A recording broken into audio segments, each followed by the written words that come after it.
ஒருத்தர் மனசில் நிம்மதி இல்லாமல் உட்காந்துருந்தார். என்ன சார் விஷயம் அப்படின்னு விசாரித்தேன். அகலக்கால் வச்சுட்டேன், அதுதான் அவதிப்படுறேன்னார். விவரமாக சொல்லுங்கன்னேன். வீடு கட்டணும்னு ஆரம்பித்தேன், வேலை பாதியிலேயே நிற்கிது, கையில் பணம் இல்லை அப்படின்னார். இது மாதிரி ஆசாமிகள் பல பேரை நீங்கள் பார்த்துருக்கலாம். இவங்கெல்லாம் சுலபமாக மன அழுத்தத்துக்கு ஆளாயிடுறாங்க. மன உளைச்சல், அதாவது ஸ்ட்ரெஸ் அப்படின்னு சொல்கிறோமே, அதுக்கு அடிப்படையான சில காரணங்கள் உண்டு.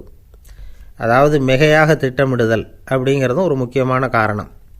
நடைமுறை சாத்தியம் என்னங்கிறத மனசில் வச்சுக்கிட்டு எந்த திட்டத்தையும் தீட்டணும், அப்போ தான் அது சரியாக வரும். ரெண்டாவது காரணம் என்ன தெரியுமா? ஒரே நேரத்தில் பல்வேறு செயல்களில் ஈடுபடுறது.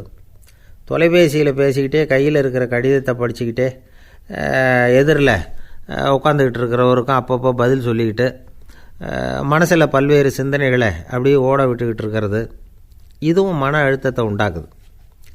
மூணாவது காரணம், எதிலேயும் வெற்றி மட்டும் எதிர்பார்க்குற ஒருதலைப்பட்சமான ஆர்வம்.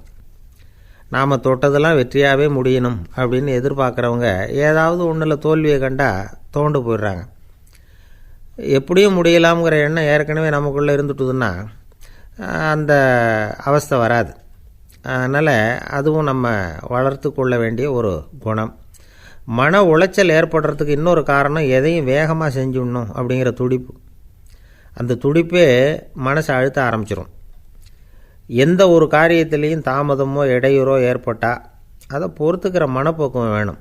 அது இல்லாதவங்க அழுத்தத்துக்கு ஆளாயிடுறாங்க. சில பேர் வேலைன்னு எந்த நேரம் பார்த்தாலும் வேலையே கதின்னு கிடப்பாங்க. பொழுதுபோக்குக்கோ உடற்பயிற்சிக்கோ குடும்பத்தில் உள்ளவங்க அல்லது நண்பர்கள் கூட கலந்துரையாடவோ கொஞ்சம் கூட நேரம் ஒதுக்க மாட்டாங்க. இந்த சுபாவம் மன அழுத்தத்தை உண்டு பண்ணும். இதையெல்லாம் புரிஞ்சுக்கிட்டு அதிலிருந்து விடுபடுறது எப்படின்னு யோசிக்கணும். வல்லுநர்கள் இது தொடர்பாக சில யோசனைகளை சொல்லி வச்சுருக்கிறாங்க. அது என்னென்னா, வாழ்க்கைங்கிறது பிரச்சனைகளால் பின்னப்பட்ட ஒன்று. அது எப்போவுமே முடிவடையாத ஒரு தொடர்கதை அப்படிங்கிறத முதல்ல நாம் புரிஞ்சுக்கணும். ஒரே நேரத்தில் ஒரு காரியத்தில் மட்டுமே நாம் கவனம் செலுத்தணும். அடுத்தவங்க காரியத்தில் தலையிடக்கூடாது. எதையும் பேச ஆரம்பிக்கிறதுக்கு முன்னாடி நம்மை நாமே கேட்டுக்க வேண்டிய கேள்வி 2. 1, நான் சொல்ல போகிறது ரொம்ப முக்கியமானதா? 2வது, நான் சொல்கிறத அவங்க கேட்குறதுக்கு ஆசைப்படுறாங்களா? நான் பேசுகிறதுக்கு அது சரியான நேரம் தானா? இதை யோசித்து பார்த்ததுக்கப்புறம் எதையும் பேச ஆரம்பிக்கணும். முடிஞ்ச அளவுக்கு வளைந்து போகிற சுபாவத்தை வளர்த்துக்கணும். நம்ம நேரம் விலை மதிப்பு இல்லாதது, அதை வீணாக்கக்கூடாது. சிரிக்க தெரியலனாலும் பரவாயில்ல, முகத்தில் கொஞ்சம் புன்முறுவலாவது காட்டணும். இதெல்லாம் ரொம்ப முக்கியம். அடுத்தவங்க ஏதாவது செஞ்சால் உடனே நன்றி சொல்ல மறக்கக்கூடாது.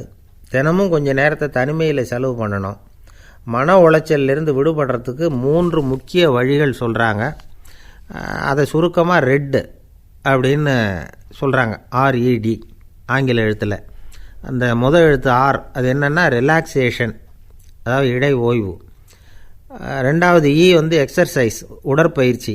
3வது டயட், திட்டமிட்ட உணவு முறை. அதனால் தியானம், மூச்சு பயிற்சி இதெல்லாம் இந்த இடை ஓய்வுக்கு வழிகள். எந்த வேலையையும் தொடர்ந்து செய்யக்கூடாது. எல்லார்கிட்டையும் கலகலப்பாக பழகணும். மாதத்துக்கு ஒரு நாளாவது குடும்பத்தோடு வெளியில் போயிட்டு வரணும். சுலபமான உடற்பயிற்சிகளை செய்யலாம். உடற்பயிற்சிங்கிறது நமக்காக நாம் செய்கிற ஒரு நீண்டகால முதலீடு அப்படின்னு சொல்லுவாங்க.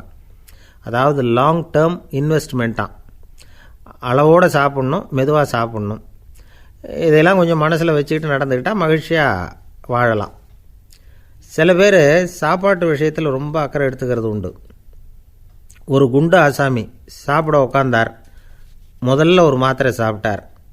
எதுக்குன்னு கேட்டோம். பசி எடுக்கிறதுக்குன்னார். சாப்பிட்டு முடித்தார். பிறகு மறுபடியும் ஒரு மாத்திரை சாப்பிட்டார். இது எதுக்குன்னு கேட்டோம். சாப்பிட்டது ஜீரணமாகறதுக்கு அப்படின்னார். இந்த உலகமே ஒரு நாடக மேடை, நாம் எல்லாரும் நடிகர்கள். இது ஞானிகள் சொல்கிறது. இது ஒரு பக்கம் இருக்கட்டும். இந்த உலகத்துக்குள்ளே எத்தனையோ நாடக மேடைகள், எத்தனையோ நடிகர்கள், எத்தனையோ நாடகங்கள். இதெல்லாம் எப்படி ஆரம்பமாச்சு? அதுதான் இன்றைக்கி தகவல். அதாவது ஆதி மனிதன் பேச ஆரம்பிக்கிறதுக்கு முன்னாடி சைகையாலேயே எல்லாத்தையும் சொல்லிகிட்டு இருந்தான். அதனால் அப்போவே நடிப்பு ஆரம்பமாயிட்டுது. முதல்ல ஒரு வேட்டையைத்தான் அவன் நடித்து காட்டியிருப்பான். இவன் எப்படி போனான், எதிரில் மிருகம் எப்படி வந்தது, அதோடு எப்படி சண்டை போட்டான், எப்படி அடித்து கொண்டுகிட்டு வந்தான், இதை அப்படியே மற்றவங்களுக்கு நடித்து காட்டியிருப்பான். ஏன்னா மொழி கிடையாது. இந்த காலத்துலலாம் நாடகங்களில் நடிக்கிறவங்கள நடிகர்கள்ங்கிறோம். ஒரு காலத்தில் இவங்களுக்கு என்ன பேர் தெரியுமா? திஸ்பியர்கள் அப்படின்னு பேராம். இதுக்கு காரணம் உண்டு. அதாவது 2000 வருஷத்துக்கு முன்னாடி கிரீஸ் நாட்டில் திசிபியஸ் அப்படின்னு ஒரு ஆள் இருந்தான். அவன் ஒரு பெரிய நாடக கலைஞன். அவன் சில இளைஞர்களை சேர்த்துக்கிட்டான், பயிற்சி கொடுத்தான், நாடக குழுவை உருவாக்கினான். நடிகர்களையும் நாடகத்துக்கு தேவையான பொருள்களையும் ஏற்றிக்கிட்டு போகிறதுக்கு ஒரு வண்டியையும் தயார் பண்ணான். அந்த வண்டியிலேயே அவன் கிரேக்க நாடு பூராவும் சுற்றினான். ஊர் ஊராக நாடகம் போட்டான். ஒரு ஊருக்கு போனதும் அங்கே நாடகம் நடத்த தியேட்டர் இருக்கா அப்படிங்கன்னெல்லாம் பார்க்குறதில்ல அவன். ஏன்னா அப்போலாம் தியேட்டர்னா என்னென்ன தெரியாது. நாடகம்னா அதை ஒரு மூடிய கொட்டைக்குள்ளே தான் நடத்தணுங்கிறது அப்போ யாருக்குமே தோணலை. இந்த வண்டி போகும், அதுவே ஒரு பகுதி, அப்படியே ஒரு மேடை மாதிரி விரிச்சிக்கும். அதில் ஏறி நின்றுக்கிட்டு நாடகத்தை நடித்து காட்டுவாங்களாம். மக்கள்லாம் எதிரில் தரையில் உட்காந்து அதை பார்த்துக்கிட்டு இருக்கிறது. உலகத்தின் முதல் நடமாடும் தியேட்டர் இது தானா. இந்த திசிபிஎஸ் தான் முதலாக உலகத்தில் நாடகங்கிற பொழுதுபோக்கை நடத்தி காட்டினவன் அப்படின்னு சொல்கிறாங்க. அவன் சொந்தமாக நாடகம் எழுதுனான், நடித்தான், நாடகத்தை இயக்கினான். அதனால தான் அவனை first man of the theatre அப்படின்னு சொல்லுவாங்க. அவன் தான் நாடக மேடையின் முன்னோடி. கிரேக்கர் காலத்திலேயே நாடக ஆசிரியர்கள், நடிகர்கள், ரசிகர்கள் இவங்கள்லாம் உருவாயிட்டாங்களாம். நாடகத்தின் சரித்திரத்தில் இந்த 3 பிரிவும் ரொம்ப முக்கியம். அதாவது கிரேக்க தியேட்டர்கள்லாம் திறந்த வெளி மேடைகள் தான். பெரும்பாலும் மலைச்சரிவுகள், அதுவே படிப்படியாக பண்ணியிருப்பாங்க. கீழே அரைவட்ட வடிவில் மேடை, அதுக்கு ஆர்கெஸ்ட்ரான்னு பேர். பிற்காலத்தில் இதில் உட்காந்து இசைக்குழுவினர் வாய்ச்சதுனால இசைக்குழுவுக்கே ஆர்கெஸ்ட்ராங்கிற பேர் வந்துட்டுது. இப்போது கிரேக்க தியேட்டர்களில் ஒன்று, அதோட காலம் கிமு 340. அதை இன்னமும் பாதுகாத்து வச்சுருக்கிறாங்களாம். எபிடாரஸ் அப்படிங்கிற இடத்துல அது இருக்குதான். இன்னமும் அந்த தியேட்டரை பயன்படுத்திக்கிட்டு வர்றாங்களாம். சிறந்த கிரேக்க நாடகங்கள்லாம் அங்கே நடிக்கிறாங்களாம். ஆரம்ப காலத்திலேயே கட்டணம் கிடையாது. அப்புறம் பின்னாடி தான் நுழைவு கட்டணம்லாம் அப்படியே வந்துட்டு தான். நடிகர்கள் பளபளப்பான ஆடைகள் உடுத்தியிருப்பாங்களாம். இந்த குதிகால் உயர்ந்த காலணிகள் போட்டிருப்பாங்களாம். இதெல்லாம் பழைய குறிப்புகள். பலவிதமான உருவங்களில் மாஸ்க் அப்படின்னு சொல்லப்படுற முகமூடி. அதனால் ஒரே நடிகர் பல வேடங்களில் நடிக்கிறது உண்டான். ஆரம்பத்தில் பெண் நடிகர்கள் கிடையாது, எல்லாம் ஆண் நடிகர்கள் தான். ரோமானியர்கள் தான் முதல் நிரந்தர நாடக மேடையை கட்டினவங்க. அதுதான் முதல் தியேட்டர். கிமு 1048 காலகட்டத்தில் பாம்பிங்கிற நகரத்தில் அதை கட்டியிருக்கிறாங்களாம். கிரேக்க ரோமானிய தியேட்டர்களின் அடிப்படையிலேயே இந்த இத்தாலிய வடிவ அமைப்பாளர்கள் இந்த குதிரை லாட வடிவில் ஒரு ஆடிட்டோரியத்தை உருவாக்கினாங்களாம். இப்படி அதை பற்றி நிறைய தகவல் இருக்குது. 1576 லண்டனில் இந்த பின்ஸ்பர்ரி, அப்புறம் இந்த பில்ட்ஸில், அப்புறம் ஜேம்ஸ் இப்படிங்கிற ஒரு முயற்சியால் தான் இங்கிலாந்தில் முதல் தியேட்டர் உருவாச்சான். அப்படி ஒருத்தர் இருந்தாராம். உலக நாடக மேடையின் வரலாறு இதுதான். அதாவது இப்போல்லாம் அறிவியல் வளர்ச்சி அதிகமாகிட்டுது. திரைப்படம், தொலைக்காட்சி எல்லாம் வந்தாச்சு. ஒவ்வொரு வீடுமே ஒரு குட்டி தியேட்டர் மாதிரி ஆகிட்டுது. தொலைக்காட்சி முன்னாடி உட்காந்தா எழுந்திருக்கவே மனசு வர்றதில்லை. ஒரு அம்மா ஒரு மனோதத்துவ டாக்டரை தேடிட்டு வந்தாங்களாம் இந்த காலத்தில். டாக்டர், எங்கள் வீட்டுக்காரர் எப்போ பார்த்தாலும் டிவி முன்னாடி உட்காந்துக்கிட்டு அதையே வெறிச்சு பார்த்துக்கிட்டு இருக்கிறார், உத்து பார்த்துக்கிட்டு இருக்கார், எனக்கு சந்தேகமாக இருக்குன்னாங்களாம். இது மனக்கோளாறு இல்லைங்க, ஆர்வக்கோளாறு, அவ்வளவுதான், இதுக்காக பயப்படாதீங்கன்னாரான் டாக்டர். அப்படி இல்லை டாக்டர், டிவி ஓடும் பொழுது நாம் எல்லாம் அதை பார்க்குறோம் சரி, ஆனால் அவர் அப்படி இல்லை, டிவியை நிறுத்தினதுக்கு அப்புறமும் அதையே உத்து பார்த்துக்கிட்டு உட்காந்துருக்கிறார், அதனால தான் சந்தேகப்பட்டு உங்ககிட்ட வந்தேன் அப்படின்னாங்களாம். ஒரு அரசனும் அமைச்சரும் ஒரு நாள் ரொம்ப சாவகாசமாக பேசிக்கிட்டு இருந்தாங்களாம். அரசன் அமைச்சரை பார்த்து ஒரு கேள்வி கேட்டிருக்கார். ஏங்க அமைச்சரே, ஆசை இல்லாத ஒரு மனுஷனால் இருக்க முடியுமா அப்படின்னு. ஏன் முடியாது, துறவி அப்படிங்கிறவங்கெல்லாம் அப்படிப்பட்டவங்க தானே அப்படின்னாராம் அமைச்சர். அவங்கெல்லாம் உண்மையிலேயே ஆசையை விட்டவங்க தானா அப்படின்னு கேட்டாராம் ராஜா. அப்படி தான் இருக்கணும் அப்படின்னாராம் அமைச்சர். அப்படின்னா ஆசையே இல்லாத ஒரு உண்மையான துறவியை நான் பார்க்கணுமேன்னார். அது என்ன பிரமாதம், அதுக்கு நான் ஏற்பாடு பண்ணுறேன் அப்படின்னு விட்டார் இவர். சொல்லிவிட்டு உடனே புறப்பட்டு போனார். அங்கே தேடினார். அப்புறம் தான் அவருக்கு புரிஞ்சுது உண்மை துறவியை கண்டுபிடிக்கிறது எவ்வளவு கஷ்டமான காரியம்னு. இருந்தாலும் ராஜா கிட்ட சொல்லியாச்சே, உண்மை துறவியை காட்டுறேன்னு. இப்போ என்ன பண்ணுறது? ராஜா கிட்ட சொன்னபடி நடக்கலைன்னா அவருக்கு கோபம் வந்துடும். அமைச்சர் ஒரு யோசனை பண்ணார். அவருக்கு ஒரு வழி தெரிஞ்சுது. அதுதான் சரின்னு முடிவு பண்ணார். அதாவது அந்த ஊரில் அவருக்கு தெரிஞ்ச நாடக நடிகர் ஒருத்தர் இருக்கிறார், நல்லா நடிப்பார். அவரை போய் பார்த்தார். இதை பாருப்பா, எனக்காக நீ ஒரு காரியம் செய்யணும்னார். என்னன்னு கேட்டார் அவர். நீ ஒரு துறவி மாதிரி கொஞ்ச நேரத்துக்கு நடிக்கணும். ராஜா வந்து உன்னை பார்த்துட்டு போகிற வரைக்கும் நடி, அது போதும். அதுக்காக உனக்கு 10,000 ரூபா தரேன் அப்படின்னார். அவர் எந்த காலத்தில் இவ்வளவு பணத்தை மொத்தமாக பார்த்துருக்கார். அதனால் உடனே சரின்னு ஒத்துக்கிட்டார். அமைச்சர் வந்து அரண்மனைக்கு திரும்பி வந்தார். என்ன அமைச்சரே, இன்னுமா ஒரு உண்மையான துறவி கிடைக்கலன்னார். உண்மையான துறவி ஒருத்தரை இப்போ தான் கொஞ்ச நேரத்துக்கு முன்னாடி பார்த்து பேசிவிட்டு வர்றேன். அவர் நம்ம ஊருக்கு வெளியில் குளத்தங்கரையில் உள்ள ஒரு ஆலமரத்துக்கு அடியில் உட்காந்துருக்கிறார் அப்படின்னார் இவர். அப்படின்னா உடனே புறப்படுங்க அப்படின்னார் ராஜா. பரிவாரங்களோடு புறப்பட்டார். அங்கே அந்த மரத்தடியில் அந்த ஆள் வேஷம் போட்டுக்கிட்டு துறவி மாதிரி உட்காந்துருக்கிறான். ராஜா நேராக போனார். அந்த துறவி காலில் பொத்துன்னு விழுந்து வணங்கினார். உடனே ராணியும் அவர் காலில் விழுந்தாங்க. அடுத்தபடியாக அமைச்சர் விழுந்தார். அவருக்கு தெரியும் இது நம்ம ஆள் தான்னு. இருந்தாலும் என்ன பண்ணுறது, நேரம். அப்புறம் பரிவாரங்கள்லாம் துறவி காலில் விழுந்து ஆசீர்வாதம் வாங்கிட்டாங்க. ராஜா அப்புறமா தங்கத்தட்டில் பொன்னையும் பொருளையும் வச்சு அந்த துறவிக்கிட்ட ரொம்ப பணிவாக நீட்டுறார். தாங்கள் தயவு பண்ணி இதை ஏற்றுக்கணும் அப்படின்னு வேண்டிக்கிட்டார். அந்த துறவி பற்றில்லாமல் அதை பார்த்தார். எல்லாத்தையும் திறந்துவிட்ட எனக்கு இதெல்லாம் எதுக்காக அப்படின்னு சொல்லி அதை மறுத்துட்டாராம். ஆஹா, உண்மையான துறவியை பார்த்துட்டோம் அப்படிங்கிற ஆனந்தம் அரசருக்கு. ரொம்ப நிம்மதியாக திருப்தியாக திரும்பி வந்தார் அரண்மனைக்கு. அதுக்கப்புறம் அமைச்சர் யாருக்கும் தெரியாமல் அந்த துறவிகிட்ட ஓடினார். சொன்ன பிரகாரம் பணத்தை நீட்டினார். இந்தாப்பா, நான் உங்ககிட்ட சொன்னபடி 10,000 ரூபா பணம் எடுத்துக்கோ அப்படின்னார். அந்த ஆள் ராஜா கிட்ட சொன்னது மாதிரியே எல்லாத்தையும் திறந்துவிட்ட எனக்கு இதெல்லாம் எதுக்காக வேணாம் அப்படின்னு விட்டாராம். நடித்த வரைக்கும் போதும்ப்பா, இனிமேல் இந்த நாடக வசனம்லாம் வேணாம், வேஷத்தை கலைச்சிரு, பணத்தை வாங்கிக்கோன்னார். இல்லைங்க, இது வேஷம் இல்லை, இது வசனமும் இல்லை, இது உண்மை. கொஞ்ச நேரம் துறவி மாதிரி நடித்ததுக்கே இந்த தேசத்து ராஜா, ராணி, அமைச்சர், பரிவாரங்கள் எல்லாம் என் காலில் விழுந்து வணங்குறாங்க. அப்படின்னா உண்மையான துறவியாக இருக்கிறது எவ்வளவு பெருமையான விஷயம். நான் உண்மையான துறவியாக ஆக போகிறேன், அப்படி முடிவும் பண்ணிட்டேன் அப்படின்னார் அந்த நடிகர். வேஷம் கூட எப்படிப்பட்ட விளைவுகளை உண்டு பண்ணுது பார்த்தீங்களா. நம்மால் ஒருத்தன் ரொம்ப வசதியாக தான் இருந்தான். ஒரு நாள் அவன் சொத்து பூரா திருட்டு போட்டுது. அதுக்கப்புறம் இவன் துறவி மாதிரி ஆகிட்டான். ஊர் ஊராக சுற்றினான். ஒரு குருநாதரை தேடி கண்டுபிடிச்சான். அவர்கிட்ட சீடனாக சேர்ந்துக்கிட்டான். அவனை பார்த்து ஒருத்தர் கேட்டார், நீ உண்மையான சீடன் தானான்னு.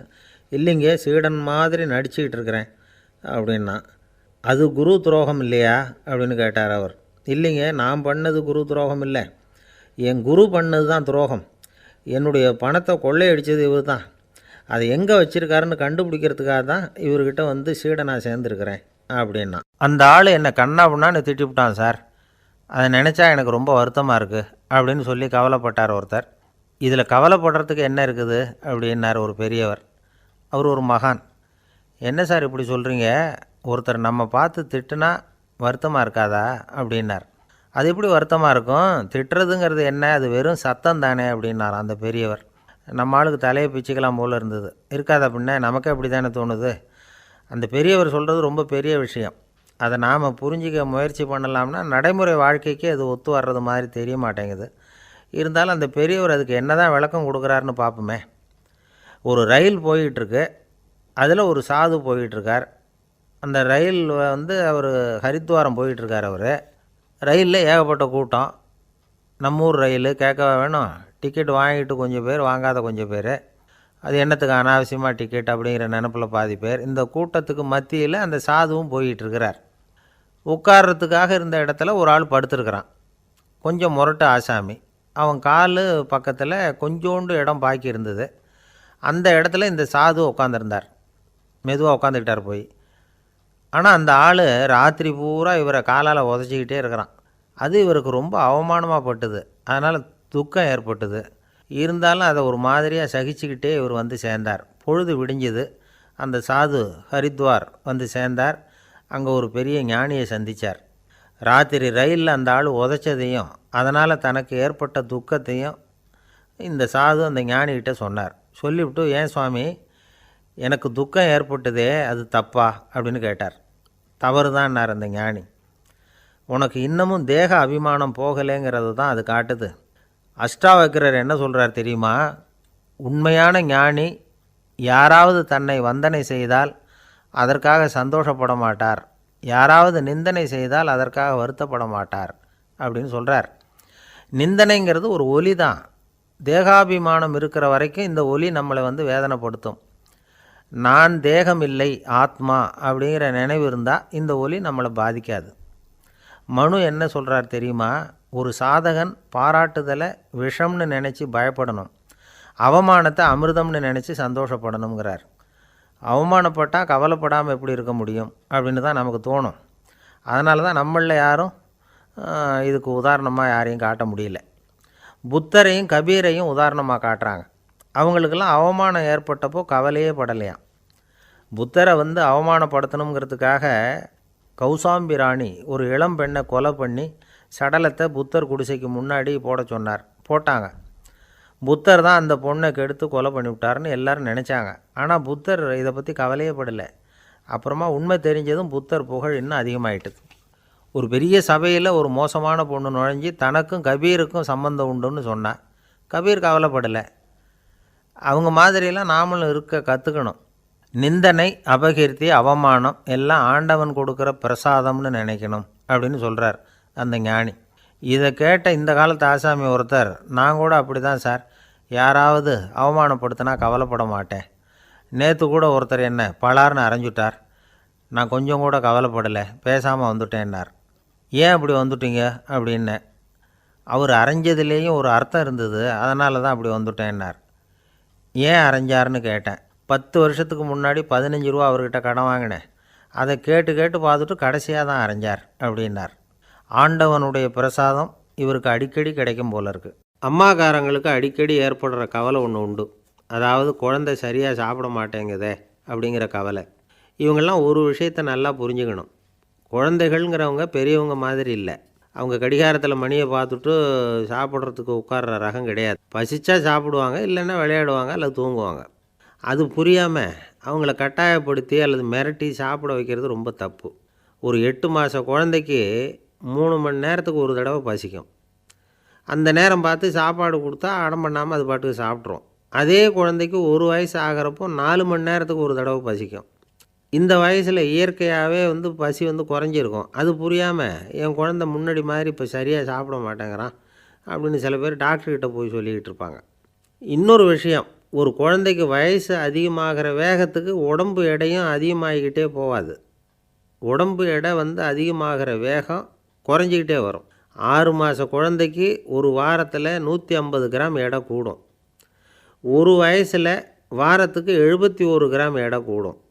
இது புரியாமல் அதிகமாக சாப்பாட்டை கொடுத்து குழந்தைய கஷ்டப்படுத்தக்கூடாது. ஏன்னா அளவுக்கு மீறின உணவு அஜீரணத்தை உண்டு பண்ணிவிடும். குழந்தைக்கு ஒரு தட்டில் கொஞ்சமாக ஆகாரத்தை வச்சு கொண்டுகிட்டு போய் கொடுக்கணும். மலை மாதிரி குவிச்சு வச்சா அதை பார்த்ததுமே பசி அடங்கி போயிடும். அடித்து மிரட்டி பயமுறுத்தி குழந்தைய சாப்பிட வைக்கிற பழக்கம் இருக்குது பாருங்கள், அதுக்கு ஃபுட் ஃபோர்ஸிங் அப்படின்னு பேர். இப்படி பண்ணினா குழந்தைக்கு சாப்பாட்டில் விருப்பம் குறைஞ்சிரும், அதை கண்டாவே வெறுக்க ஆரம்பிச்சிடும். அது மாதிரி உளம் சார்ந்த பசி குறைவு, சைக்கோஜெனிக் அனோரெக்சியா, அது ஏற்படுமா. சாப்பாடுங்கிறதே ஒரு தண்டனை மாதிரி தோணும். குழந்தைகளுக்கு பிடிச்ச மாதிரியான ஆகாரத்தை கொடுக்கணும். சத்து அதிகம் இருக்குங்கிறதுக்காக அதுக்கு பிடிக்காத ஆகாரத்தை கொடுத்து கட்டாயப்படுத்தக்கூடாது. குழந்தைகளுக்கு 2 வயசு ஆகிறப்போ இயற்கையாகவே எதிர்மறை குணம் உண்டாகும். அதாவது அந்த எதிர்மறையாக பேசுகிறது. இது மாதிரி சமயங்களில் நாம் என்ன சொல்கிறோமோ அதுக்கு நேர்மாறாக நடந்துக்கும். ஏட்டிக்கு போட்டி. சாப்பிட சொன்னால் விளையாட போகும், விளையாட சொன்னால் சாப்பாடு கேட்கும். இதை புரிஞ்சுக்கிட்டு நடந்துக்கணும். குழந்தை சொன்ன பேச்சை கேட்கலேன்னு கோவப்படக்கூடாது. குழந்தை வளர வளர பிடிவாத குணம் வர்றது சகஜம். கேட்டதை வாங்கி கொடுத்தா தான் சாப்பிடுவேன் அப்படின்னு பிடிவாதம் பண்ணும். வாங்கி கொடுத்துடுறது தான் உத்தமம். நீங்களும் அதுக்கிட்ட பிடிவாதம் பண்ணிகிட்டு இருக்கக்கூடாது. ஏன்னா கேட்டது கிடைக்கலையேங்கிற ஏமாற்றம் கூட குழந்தையோட பசியை குறைச்சிரும். கேட்டது கிடைச்சிட்டா பசி அதிகமாகும். கொடுத்ததை மலமலன்னு சாப்பிட்றோம். குழந்தைகளுக்கு கண்ட நேரத்தில் சாப்பிட்றதுக்கு எதையாவது வாங்கி கொடுத்துக்கிட்டு இருந்தால் சாப்பாட்டு நேரத்தில் சாப்பிடாமல் அடம் பண்ண ஆரம்பிச்சிடும். பள்ளிக்கூடம் போகிற பிள்ளைங்க காலை உணவை சரியாக சாப்பிட மாட்டாங்க. அச்சம், அவசரம், பரபரப்பு இதெல்லாம் தான் காரணம். பள்ளிக்கு புறப்படுறதுக்கு ஒரு 3/4 மணி நேரத்துக்கு முன்னாடியே சாப்பாடு போட்டுருங்க, அது சரியாக போடும். படிக்கிற குழந்தைகள் உடல் சோர்வு, மனச்சோர்வு இது காரணமாக கூட சாப்பிட மறுக்கிறது உண்டு. இப்போ உதாரணமாக சாயந்தரம் விளையாடி விட்டு வீட்டுக்கு வந்ததும் சாப்பிட சொன்னால் வேணாம்பாங்க. இது உடல் சோர்வு. ரொம்ப நேரம் வீட்டு பாடங்களை செஞ்சு முடித்த கையோடு சாப்பிட சொன்னாலும் அவங்களால சரியாக சாப்பிட முடியாது. இது உளச்சோர்வு, அதாவது மனச்சோர்வு. இதை தவிர குழந்தைகளுக்கு உடல்நலக் குறைவு ஏற்பட்டால் கூட சாப்பிட மறுக்கிறது உண்டு. சில மருந்து மாத்திரைகள் கூட பசியை குறைச்சிரும். அதனால் சரியாக தெரிஞ்சுக்கிட்டு குழந்தைகளை சாப்பிட வைக்கணும். அது புரியாமல் கையில் சாப்பாட்டு தட்டை வச்சுக்கிட்டு குழந்தைகளை விரட்டிக்கிட்டு அலையக்கூடாது. ஒரு சின்ன பையன் சொன்னான், எங்கள் அம்மா சாப்பாடு போடுறது தெரிஞ்சால் நான் உடனே வீட்டை விட்டு வெளியில் ஓடி போடுவேன் அப்படின்னா. ஏன் அப்படி பண்ணுறேன்னு கேட்டோம். எங்கள் அப்பா கூட அது மாதிரி தான் சார் பண்ணுவார் அப்படிங்கிறான். என்ன சார் உங்கள் பையன் என்ன செஞ்சுக்கிட்டு இருக்கிறான் இப்போது அப்படின்னு கேட்டார் ஒருத்தர். அடிக்கடி கண்ணாடி முன்னாடி நின்று அழகு பார்த்துக்கிட்டு இருக்கிறான் சார் அப்படின்னார் அப்பா. இளம் பருவம் இப்படி தான் இருக்கும், அதையெல்லாம் சாதாரணமாக நினச்சிடாதீங்க அப்படின்னார் அவர். என்ன சார் சொல்கிறீங்க, கண்ணாடி முன்னாடி நின்றுக்கிட்டு நேரத்தை வீணாக்கிக்கிட்டு இருக்கான், அதை ஒரு பெரிய விஷயமாக நான் நினைக்கணுமா அப்படின்னார் இவர். இளம் பருவத்தில் இளைஞர்களுக்கும் சின்ன பொண்ணுங்களுக்கும் அடிக்கடி கண்ணாடியில் பார்க்கணும்னு தோணும்.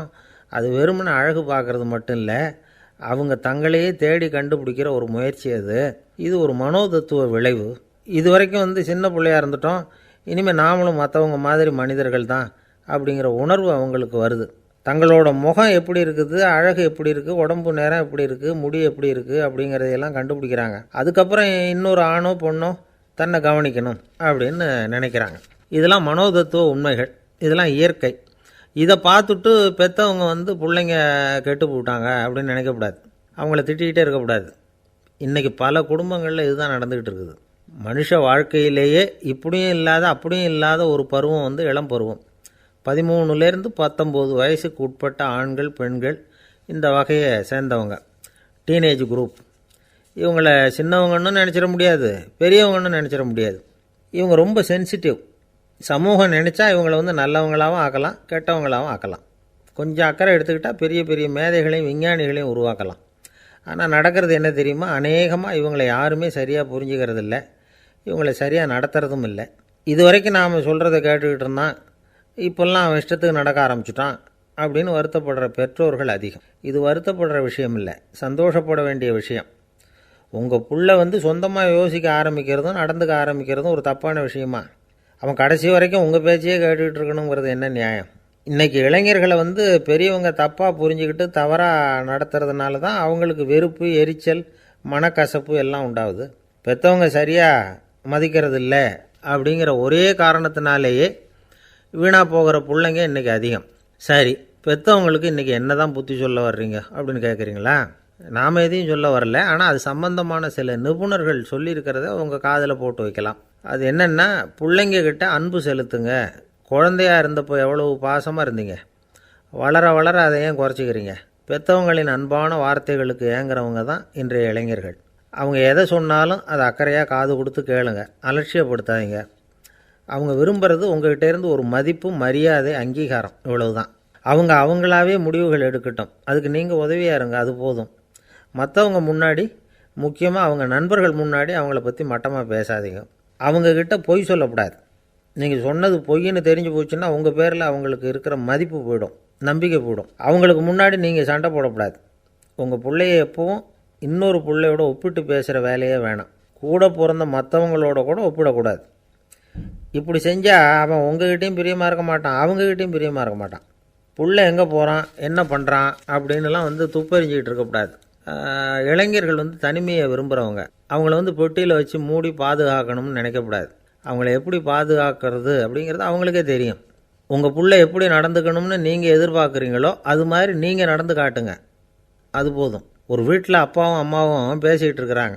என்னங்க, நம்ம பொண்ணு பெரியவளாயிட்டா, அடிக்கடி கண்ணாடி முன்னாடி போய் நின்றுக்கிட்டு இருக்கிறா, சீக்கிரமாக ஒரு பையனை பார்த்து கல்யாணத்தை முடிக்காமல் இப்படி மசன்னு கல் மாதிரி உட்காந்துருக்குறீங்களே அப்படின்னு சத்தம் போட்டாங்க அந்த அம்மா. அவசரப்படாத, பார்க்குறதுக்கு கண்ணுக்கு அழகாக லட்சணமாக புத்திசாலியாக ஒரு பையன் கிடைக்க வேணாமா, அதுதான் பார்த்துக்கிட்டு இருக்கிறேன் அப்படின்னார் அப்பா. இதுக்கு அந்த அம்மா சொல்கிறாங்க, எங்கள் அப்பா இப்படியெல்லாம் நினச்சிக்கிட்டு இருந்திருந்தா எனக்கு கல்யாணமே ஆயிருக்காது தெரியுமா அப்படின்னாங்களாம். அரேபிய நாடு, அங்கே ஒரு ஆட்சி தலைவர், அரேபிய நாட்டு ஆட்சி பொறுப்பை ஏற்றுக்கிட்டவர். அவர் ஆட்சி பொறுப்பை ஏற்றுக்கிட்ட பிறகு ஒரு நாள் ஒரு தெருவில் நடந்து போய்கிட்டு இருந்தார். அவர் தோளில் ஒரு பெரிய துணி மூட்டை, அதை சுமந்துக்கிட்டு கடத்தெருவை நோக்கி அவர் போய்கிட்டு இருக்கிறார். வழியில் அவரை சந்தித்தார் உமர். அவர் கேட்டார், கலீஃபா அவர்களே, எங்கே புறப்பட்டுட்டீங்க அப்படின்னு கேட்டார். கலீஃபான்னா ஆட்சித் தலைவர்னு அர்த்தம். இதுக்கு அவர் சொன்னார், நான் துணி வணிகம் செய்கிறவன், அதனால் துணி வியாபாரம் செய்கிறதுக்காக போயிட்டுருக்கிறேன்னார். நீங்கள் இப்போ இந்த நாட்டுக்கு ஆட்சி தலைவர், ஆட்சி பொறுப்பில் இருக்கிறீங்க, நீங்கள் வியாபாரம் செய்ய போட்டால் அரசு பணிகளை செய்கிறது யார் அப்படின்னு கேட்டார் அவர். நான் அரசு பணிகளை மட்டுமே செஞ்சுக்கிட்டு இருந்தால் என் குடும்பத்தை காப்பாற்றுறது யார் அப்படின்னு கேட்டார் அவர். இப்படி கேட்டவர் யார் தெரியுமா? அவர் தான் அபூபக்கர், இறை தூதர் முகமது அவர்களுக்கு பிறகு கலீஃபாவாக தேர்ந்தெடுக்கப்பட்டவர். அப்போலாம் ஆட்சி தலைவர்களுக்கு சம்பளம்னு எதுவும் கிடையாது. இந்த பிரச்சனையை எப்படி தீர்க்கிறதுன்னு யோசனை பண்ணார் உமர். அபு உபைதா அவர்கள்கிட்ட அழைச்சிட்டு போனார். அவர் யாருன்னா, அவர் தான் பொது நிதி கருவூலத்தின் பொறுப்பாளர். அவர்கிட்ட பிரச்சனையை சொன்னார். இது மாதிரி ஆட்சி தலைவருக்கு பொது நிதியிலிருந்து ஊதியம் அளிக்க முடியுமான்னு கேட்டார். பொது நிதி விதிகளின்படி அதுக்கு சாத்தியம் இல்லைன்னு சொல்லிவிட்டார் அவர். சரி, வேறு ஏதாவது வழி இருக்குதான்னு கேட்டார் உமர். அபு உபைதா கொஞ்சம் யோசனை பண்ணி பார்த்தார். அப்புறமா சொன்னார், மக்காவிலிருந்து மதீனாவுக்கு குடிபெயர்ந்து வந்த அகதிகளுக்கு நிதி உதவி அளிக்கிறதுக்கு விதிகளில் இடம் இருக்குது. அப்படி பார்த்தா அபூபக்கரும் அகதி தானே, அதனால் எல்லா அகதிகளுக்கும் கொடுக்கறது மாதிரியே அவருக்கும் ஒரு தொகை அளிக்கலாம்னார். கலீஃபா அபூபக்கருக்கு இந்த அகதி உதவி தொகையைத்தான் கொடுத்துட்டு வந்தாங்களாம். குடும்ப செலவுக்கு அது போதுமானதாக இல்லை. இருந்தாலும் கலீஃபாங்கிறதுக்காக மற்ற அகதிகளை விட அதிகமாக தொகையை பெற அவர் விரும்பலை. மார்பு பக்கம் கிழிஞ்சிருந்த ஒரு மேலாடையை தான் அவர் அணிஞ்சிருந்தார். அவருடைய துணைவியார் அஸ்மா, அவங்க ஒரு நாள் தேன் அருந்த ஆசையாக இருக்குன்னாங்களாம். நமக்கு கிடைக்கிற ஊதியம் குடும்ப செலவுக்கே போதுமானதா இல்லையே, இந்த நிலையில் தேன் வாங்கிறதுக்கு காசுக்கு நான் எங்கே போவேன்ருக்கார் அவர். கொஞ்ச நாள் கழித்து அவங்க ஒரு தொகையை அவர்கிட்ட கொடுத்து தேன் வாங்கிட்டு வர சொன்னாங்களாம். இவருக்கு ஆச்சரியம், ஏது இந்த பணம்னு கேட்டிருக்காரு. நீங்கள் தினமும் குடும்ப செலவுக்காக கொடுத்துக்கிட்டு வந்த பணத்தில் கொஞ்சம் கொஞ்சமாக மிச்சப்படுத்தி வச்சேன்னாங்களாம். அபூபக்கர் அந்த பணத்தை எடுத்துக்கிட்டு நேராக பொது நிதி கருவூல பொறுப்பாளர்கிட்ட போனார்.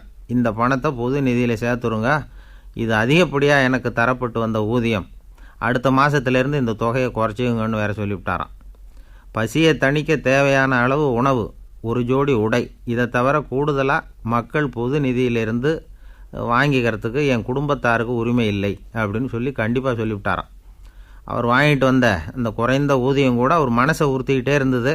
கடைசி நேரம் அவர் தம்முடைய மகள் ஆயிஷா அவர்களை அழைச்சார். மகளே, இதுவரைக்கும் பொது நிதியிலிருந்து நான் வாங்கிட்டு வந்த தொகை என்னுடைய இதயத்தில் பாரமாக அழுத்திக்கிட்டு இருக்கு. என் தோட்டத்தை விற்று அதில் வர்ற பணத்திலேருந்து நான் இதுவரைக்கும் வாங்கிட்டு வந்த ஊதிய தொகையை கணக்கு போட்டு பொது நிதியில் சேர்த்துவிடு அப்படின்னாராம். பதவி ஏற்கிறதுக்கு முன்னாடி தன்கிட்ட இருந்ததை விட இப்போ கூடுதலாக என்ன சொத்து இருக்குன்னு பார்த்துருக்கார். ஒரு ஒட்டகம், ஒரு கோப்பை, ஒரு பணியாள். இதையும் அடுத்தபடியாக கலீஃபாவா வர்றவர்கிட்ட ஒப்படைச்சிருங்க அப்படின்னு விட்டாராம். அதே மாதிரி அடுத்து வந்த உமர்கிட்ட ஒப்படைச்சாங்க. அப்போ உமர் சொன்னாராம், அபூபக்கரே, இந்த முன்மாதிரியால் உங்களுக்கு பிறகு இந்த ஆட்சி பொறுப்பை ஏற்கிறவர்களை பெரும் நெருக்கடிக்கு ஆளாகி விட்டீங்க அப்படின்னு சொல்லி ரொம்ப கண் கலங்கினாராம். கடைசியாக அபூபக்கர் தன்னுடைய குடும்பத்தாருக்கு விட்டு சென்ற சொத்து ஒரு படுக்கை விரிப்பு, ஒரு போர்வை, அவ்வளவுதான். இது சிந்திக்க வேண்டிய ஒரு செய்தி. ஒரு ஊரில் ஒரு மன்னர் இருந்தாராம். அமைச்சர் அவர்கிட்ட சொன்னாராம், மன்னா, நம்ம ராஜ்யத்தில் இனிமே லஞ்ச ஊழலே இருக்காதுன்னாராம். ஆஹா, அப்படின்னா ஊழல் பேர் வழிகளையெல்லாம் நாடு கடத்தியாச்சா அப்படின்னு கேட்டிருக்காரு மன்னர். இதுக்கு அவர், அப்படி இல்லைங்க, இனிமே கொடுக்கறதுக்கு ஜனங்கள்கிட்ட பணமே இல்லை அப்படின்னாராம். ஆசைப்படுறதுல தப்பு இல்லை, ஆனால் அந்த ஆசை தேவைக்கு தகுந்த மாதிரி இருக்கணும். தேவைக்கு மீறிய ஆசைகள் இருக்குது பாருங்கள், அது தேவையில்லை. இந்த கருத்தை வலியுறுத்தது மாதிரி ஒரு கதை உண்டு. தேவேந்திரனுக்கு திடீர்னு வீடு கட்டணும்னு ஒரு ஆசை வந்துதான். வீடுன்னா நாம் கட்டுற மாதிரி இல்லை. தேவேந்திரன் வீடுன்னா சும்மாவா, ஒரு பிரம்மாண்டமான அரண்மனை கட்டணும். அது மாதிரி இந்த 3 லோகத்துலேயும் ஒரு அரண்மனை கிடையாது அப்படின்னு எல்லாரும் சொல்லணும். இது அவனோட ஆசை. உடனே தேவ தச்சரான விஸ்வகர்மாவை கூப்பிட்டான், உத்தரவு போட்டான். விஸ்வகர்மா தன்னுடைய உதவியாளர்களை எல்லாம் கூப்பிட்டு ஒன்றா சேர்த்துக்கிட்டார். படாத பாடுபட்டு ஒரு பெரிய அரண்மனையை கட்டி முடித்தார். கட்டி முடிக்க 1000 வருஷம் ஆச்சு. தேவேந்திரன் பார்க்குறான். அவனுக்கு திருப்தி ஏற்படலை. என்னுடைய அந்தஸ்துக்கு இது ரொம்ப சாதாரணமான கட்டிடம், இதை விட இன்னும் பெருசாக கட்டு அப்படின்னா. தேவ தச்சர் திணறி போயிட்டார். அவரால் அதுக்கு மேலே எதுவும் செய்ய முடியல. என்ன பண்ணுறதுன்னு யோசனை பண்ணார். நேராக நாரதர் காலில் போய் விழுந்தார். நீங்கள் தான் என்னை இந்த பிரச்சனையிலேருந்து காப்பாற்றணும்னார்.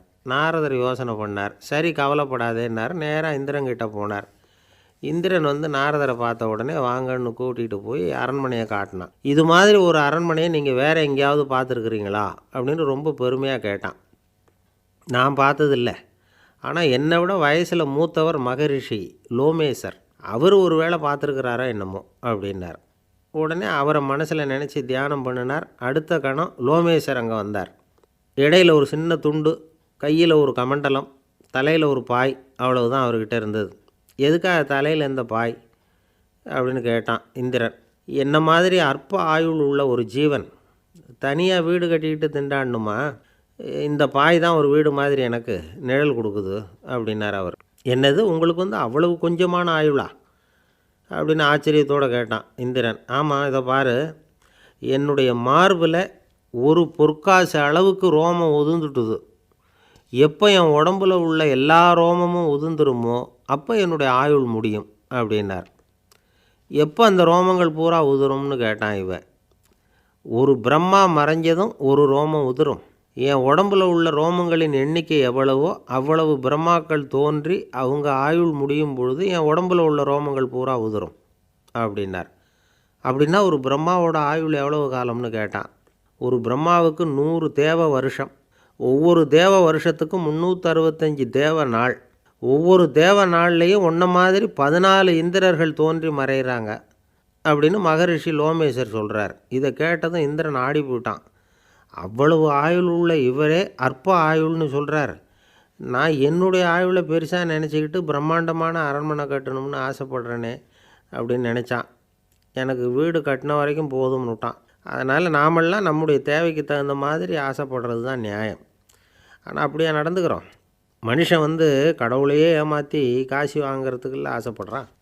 ஒருத்தன் கடவுளை நினச்சி தவம் இருந்தான். கடவுள் நேரில் வந்தார். தேவலோகத்தில் ரூபாய்க்கெல்லாம் என்ன மதிப்புன்னு கேட்டான். அங்கெல்லாம் ரூபாய்ங்கிறது உங்கள் பணத்தில் 1 கோடி ரூபாய்க்கு சமம். அதாவது தேவலோகத்தில் 1 ரூபான்னா இங்கே 1 கோடி ரூபா. அது மாதிரி எங்களுக்கு ஒரு நாளுங்கிறது உங்கள் கணக்கில் 1 கோடி வருஷத்துக்கு சமம் அப்படின்னார் கடவுள். அப்படின்னா எனக்கு நீங்கள் அதிகமாக எதுவும் தர வேணாம், உங்கள் கணக்குப்படி ஒரே 1 ரூபா கொடுங்க, அது போதும்னா இவன் ரொம்ப சாமர்த்தியமாக. கடவுள் யோசனை பண்ணார். அது ஒன்றும் கஷ்டம் இல்லை, 1 ரூபா தானே கேட்குற, கொடுத்துட்றேன். ஆனால் இப்போ வரும்பொழுது நான் எடுத்துக்கிட்டு வரல, எங்கள் கணக்குப்படியே 1 நாள் பொறுத்துக்க பணத்தோடு வந்துடுறேன் அப்படின்னு சொல்லிவிட்டு பறந்து போயிட்டார். ஒருத்தர் ரொம்பவும் மகிழ்ச்சியாக வந்துக்கிட்டு இருந்தார். என்ன விஷயம்னு விசாரித்தேன். நான் தோற்று போயிட்டேன், அதுதான் மனசுக்கு மகிழ்ச்சியாக இருக்குது அப்படின்னார். எனக்கு இது ரொம்ப ஆச்சரியமாக போச்சு. இந்த உலகத்தில் தோற்று போகிறவங்க யாரும் மகிழ்ச்சியாக இருக்கிறதில்ல.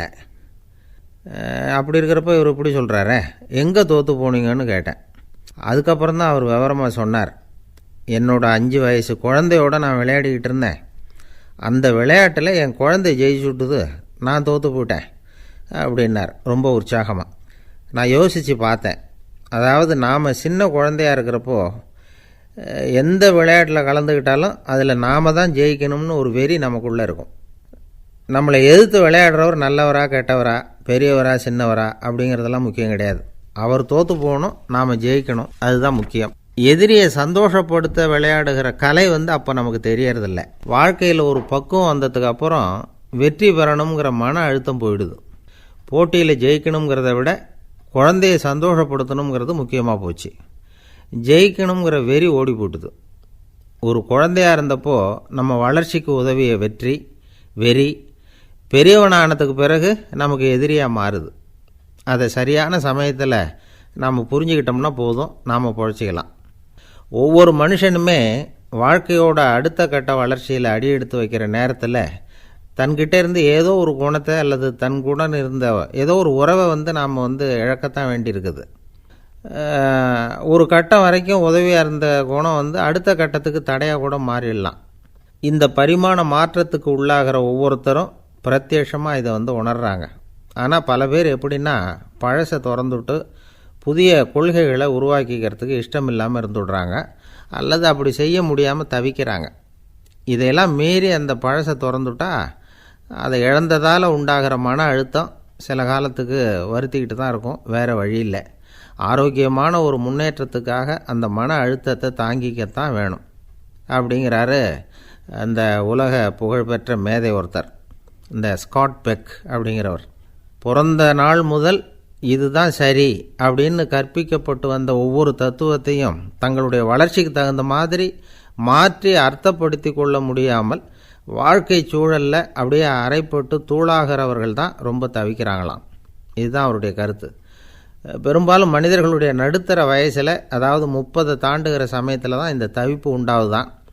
இதை தான் மேற்கத்திய நாடுகளில் அடிக்கடி மிட் லைஃப் கிரைசிஸ் அப்படின்னு சொல்கிறாங்க. அப்பப்போ பழசையெல்லாம் தொலைச்சி விட்டு புதுசாக பிறக்கிறதுக்கு கற்றுக்கணும். ஒவ்வொரு நிமிஷத்தையும் அந்த நிமிஷத்துக்கு ஏற்ற சித்தாந்தம் கொண்டவர்களாக சந்திப்போம் அப்படிங்கிறார் அந்த உளவியல் நிபுணர். இப்படி பழகிக்கிட்டால் வாழ்க்கை இன்பமயம், இல்லைன்னா தவிப்பு மயம்தான். பழசை தொலைக்க முடியாதவர்களில் எத்தனையோ பேர் உண்டு, எத்தனையோ ரகம் உண்டு. அதில் வேடிக்கையான நண்பர்களும் உண்டு. ஒருத்தர் நண்பர் வீட்டுக்கு போனார். அவர் ஏதோ இனிப்பு பலகாரம் கொடுத்து சாப்பிட சொல்லியிருக்கிறாங்க அவங்க வீட்டில். இவர் சாப்பிட்டு பார்த்துட்டு சொன்னாராம், சார் 6 மாதத்துக்கு முன்னாடி ஒரு தடவை இங்கே வந்தேன், அப்போது ஒரு இனிப்பு பலகாரம் கொடுத்தீங்க, அது இதை விட நல்லா இருந்தது சார் அப்படின்னாராம். அப்போ செஞ்ச அதே இனிப்பு பலகாரம் தான் சார் இதுவும் அப்படின்னாராம் அவர். ஒரு வயசான அம்மா தெரு வழியாக போயிட்டு இருந்தாங்க. அவங்க கையில் எண்ணத்தையோ வச்சுக்கிட்டு அதை அடிக்கடி பார்த்துக்கிட்டே இருந்தாங்க. ஒருத்தன் மெதுவாக அவங்கக்கிட்ட போய் கையில் இருக்கிறது என்ன அப்படின்னு எட்டி பார்த்தா அவங்க கையில் 4 பல் இருந்துதான். இவன் ஆச்சரியமாக அந்த அம்மாவை பார்த்தான். ஏம்மா, உனக்கு என்ன பைத்தியமா, ஏது இந்த பல், இதை என்னத்துக்காக கையில் வச்சுக்கிட்டு அலைஞ்சிக்கிட்டு இருக்கிற அப்படின்னு கேட்டிருக்கான். அதுக்கு அந்த அம்மா விவரம் சொல்ல ஆரம்பித்தாங்களாம். இதை பாருப்பா, எனக்கு ஒரு மகன் இருந்தான், அவனை ரொம்ப செல்லமாக வளர்த்தேன். அவனை தரையிலேயே நடக்க விடுறதில்ல, எப்பவும் தூக்கி வச்சுக்கிட்டு இருப்பேன். அவன் நல்லா பெரியவனாகி பள்ளிக்கூடம் போகிறப்ப கூட அவன் புஸ்தக மூட்டையை நான் தான் சுமந்துக்கிட்டு போவேன். பார்க்குறவங்க கூட கேலி பண்ணுவாங்க, ஏம்மா படிக்க போகிறது நீயா உன் பிள்ளையான்னு கேட்பாங்க. அவன் இன்றைக்கி எவ்வளோ பெரிய மனுஷன் ஆகிட்டான், வெளிநாட்டில் பெரிய உத்தியோகத்தில் இருக்கான். சமீபத்தில் இங்கே வந்துட்டு போனான். ஒரு நாள் ஏதோ கோபத்தில் என்ன அரைஞ்சுட்டான். அப்போ இந்த 4 பல்லும் கீழே விழுந்துட்டுது. இன்னமும் கூட விழுந்திருக்கும், ஆனால் பல்லு தான் இல்லை. என் புள்ள அரைஞ்சதுனால விழுந்த பல்லு இல்லையா அது. அதனால் இதை எப்பவும் என் கையிலேயே வச்சுக்கிட்டு ஆசையோடு பார்த்துக்கிட்டு இருக்கிறேன். அவன் தான் வெளிநாட்டுக்கு போட்டான், அவனை பார்க்க முடியாத ஏக்கத்தை நான் இந்த பல்லை பார்த்து போக்கிக்கிறேன் அப்படின்னு நாங்களாம் அந்த அம்மா. இந்த கதை எதுக்காகன்னா, தாய் அன்பு அப்படிங்கிறது எப்படிப்பட்டதுங்கிறத புரிஞ்சுக்கிறதுக்காக. கல்யாணம் ஆனதுக்கப்புறம் தாயை மறந்து விடுறவங்க எத்தனை பேர் இந்த உலகத்தில், அவங்க காதில் வேணுங்கிறதுக்காக தான் இந்த தகவல். ஆனால் ஒரு விஷயம் மட்டும் நல்லா புரிஞ்சுக்கணும், தாயை மதிக்க தெரிஞ்சவங்க தான் இன்றைக்கி வாழ்க்கையில் எல்லா விதத்துலேயும் முன்னுக்கு வந்திருக்கிறாங்க. வேணும்னா விசாரித்து பார்த்துக்குங்க. இன்னொரு அம்மா இருந்தாங்க. அவங்க தினமும் ஒரு கோயிலுக்கு வருவாங்க. சாமியை பார்த்து, கடவுளே நான் இறந்து போனால் நரகத்துக்கு போகணும் அப்படின்னு வேண்டிக்குவாங்களாம். எல்லோரும் சொர்க்கத்துக்கு போகணும்னு தானே கடவுள்கிட்ட வேண்டிக்குவாங்க. இந்த அம்மா தினம் நான் நரகத்துக்கு போகணும் அப்படின்னு வேண்டிக்கிறாங்க.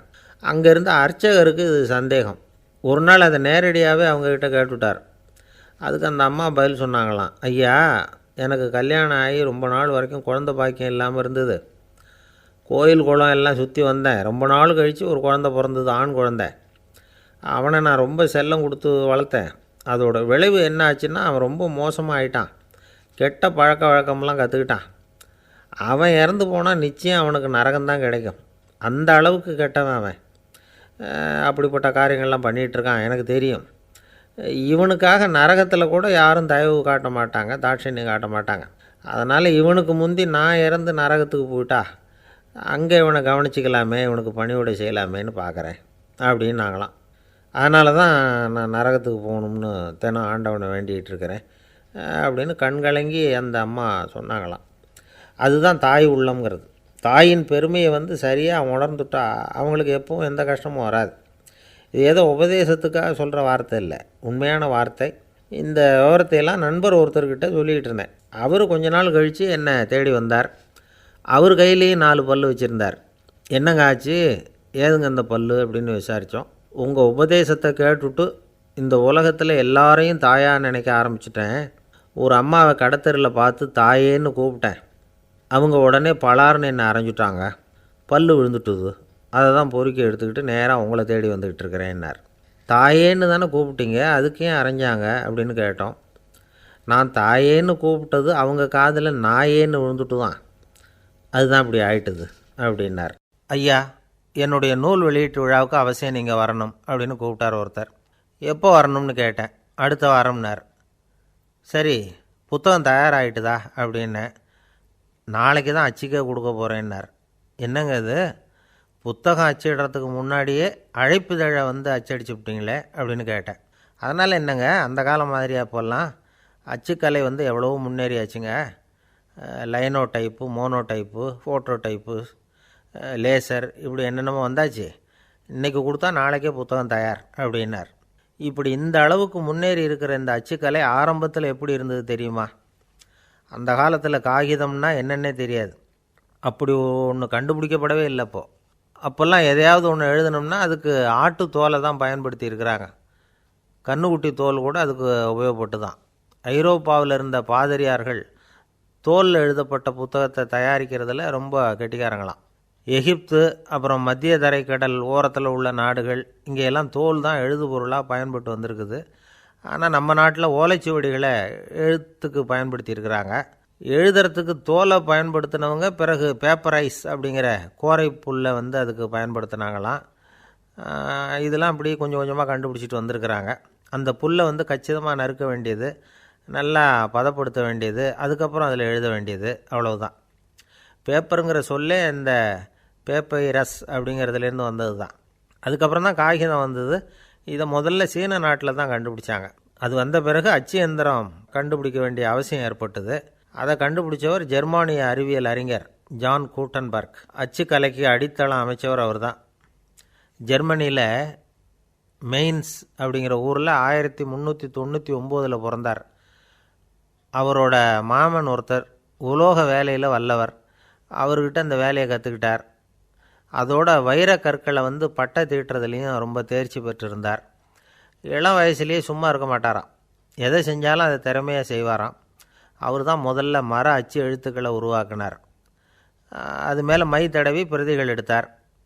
அதுக்கப்புறம் உலோக எழுத்துக்கள், முதல்ல காரியம், அப்புறம் இரும்பு, அப்புறம் கலப்பு உலோகம், பிறகு அச்சடிக்கிறதுக்கு எந்திரம் ஒன்றையும் உருவாக்கினார். முதல்ல பைபிள் அச்சடித்தார். 1468 அவர் இறந்து போனார். 16ஆம் நூற்றாண்டில் மேலை நாடுகளிலிருந்து மர எழுத்துக்களை கொண்டுகிட்டு வந்து தமிழ்நாட்டில் கிறிஸ்தவ நூல்களை அச்சிட்டாங்க. அப்போல்லாம் வந்து அச்சகங்கள் வந்து போதிய அளவுக்கு இங்கே இல்லை. அதுக்கு என்ன காரணம்னா, இந்தியர்கள் வந்து அச்சகங்களை நடத்தக்கூடாது அப்படின்னு சட்டம். 1835 வரைக்கும் அந்த சட்டம் வந்து நடைமுறையில் இருந்தது. இந்த நிலைமையில் அங்கேயும் இங்கேயுமா 1-2 அச்சகங்கள் ஆரம்பமாச்சு. 1713 தரங்கம்பாடியில் லூத்தரன் மிஷன் அச்சகம், அதே ஆண்டில் சென்னையில் எஸ்பிசிகே அச்சகம், இது ரெண்டும் தான் இந்தியாவில் முதல்ல தொடங்கப்பட்ட அச்சகங்கள். ஆட்டுத்தோல்லையும் ஓலைச்சுவடியிலையும் எழுதப்பட்ட எழுத்துக்கள் இன்றைக்கி எங்கேயோ போயிடுது. ஆனால் நம்ம ஊரில் எழுத்தாளர்கள் நிலைமை தான் ஒன்றும் சொல்லிக்கிறது மாதிரி இல்லை. நம்ம ஆள் ஒருத்தர் சொன்னார், சார், நான் சொந்தத்தில் ஒரு அச்சாபீஸ் வச்சுருந்தேன், இப்போவும் வச்சுருக்கிறேன். அதனால் என்னுடைய படைப்புகளை புத்தகமாக வெளியிடுறதில் எனக்கு ஒன்றும் கஷ்டம் இல்லை. வருஷத்துக்கு ஒரு புத்தகம் எழுதி வெளியிட்டுருவேன். 15 வருஷமாக இலக்கிய உலகத்துக்கு இப்படி சேவை செஞ்சுக்கிட்டு வர்றேன். ஆனால் இந்த வருஷம்தான் வாசகர்கள் வந்து எனக்கு பாராட்டு விழா நடத்தியிருக்கிறாங்க அப்படின்னார்.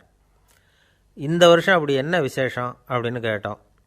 இந்த வருஷம்தான் நான் எந்த புத்தகம் எழுதி வெளியிடாமல் இருந்தேன், அதுக்காகத்தான் எனக்கு இந்த பாராட்டு விழா அப்படின்னார்.